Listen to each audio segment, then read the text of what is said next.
The Evil Within 3. This is a project that many fans of the original two games, including myself, deeply wanted to happen. Unfortunately, the future of the project is definitely in question due to Tango Gameworks' new direction, which comes at the behest of Ghostwire Tokyo.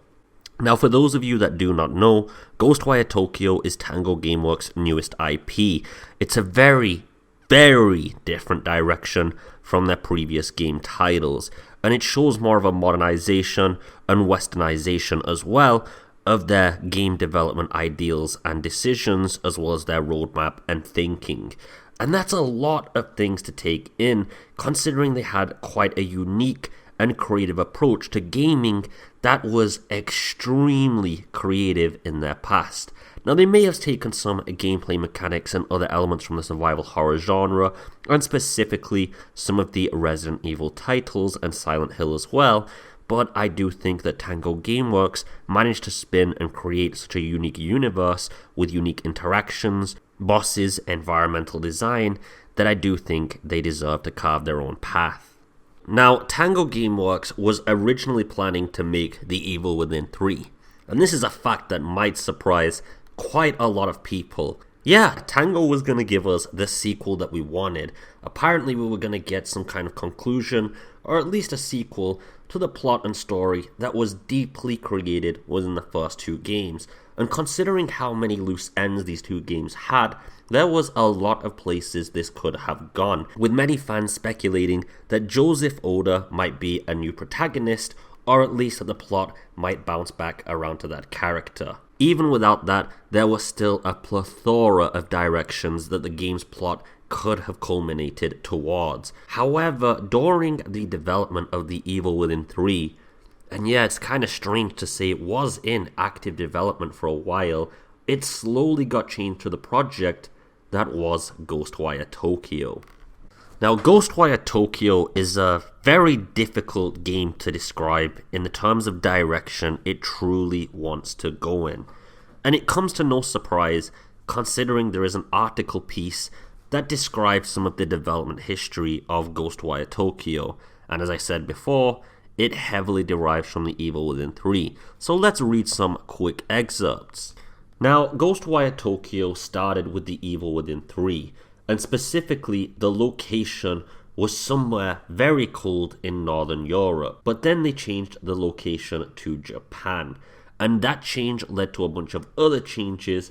And all of this would eventually change the direction of the game being about the evil within, the characters that we knew of, to Ghostwire Tokyo and a complete revamp. Now, again, considering the identity of Ghostwire Tokyo derives from just changing the evil within over and over, it does kind of make sense how the game doesn't really have its own identity that it's trying to claim, and it kind of does have an identity crisis within the gameplay loop. It kind of has an Ubisoft-style open world, mixed with some kind of Dishonored but ripped off and kind of not as good mechanics in the combat, and just a lot of other open world and random bits and elements from this game, that game, all compiled into one kind of mess. The art is really beautiful in the game. The way the city looks and it's designed is absolutely enthralling, and the particle effects and the powers do look mesmerizing, but an art direction isn't enough to carry a game. The Evil Within had a very interesting art direction, it had a very interesting set of enemies, but ultimately it was the experience and the story that provided the fan base what it needed to thrive. You see, you can't just make a game that looks really cool and then just expect it to be popular. You have to have something for people to emotionally invest into and get behind.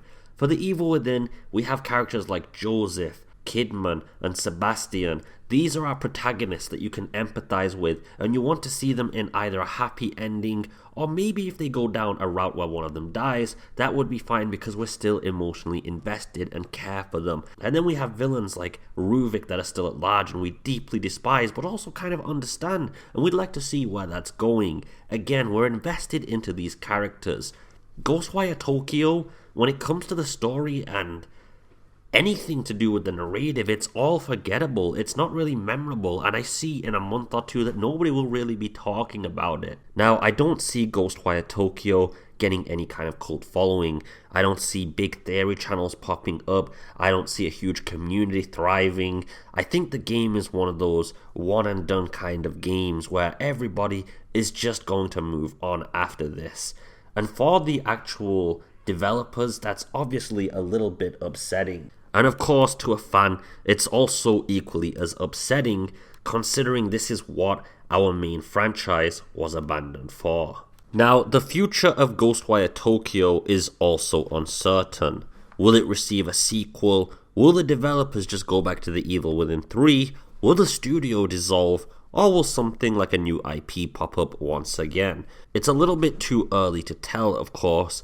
However, as far as we can tell, sales for Ghostwire Tokyo were not particularly interesting. Actually, most would put the sales of Ghostwire Tokyo, as far as we can officially see, to be probably one of the poorest receptions in the last few years from any well-known developer. If you're looking at the video in the background, you'll see, based on the UI at the bottom left and bottom right, the game kind of wants to be an Ubisoft game suddenly. And then obviously based on the gameplay, it kind of wants to be Dishonored. However, I don't think copying Ubisoft in any element is a good idea. And secondly, I just don't think that you can replicate Dishonored without the verticality that Dishonored offered.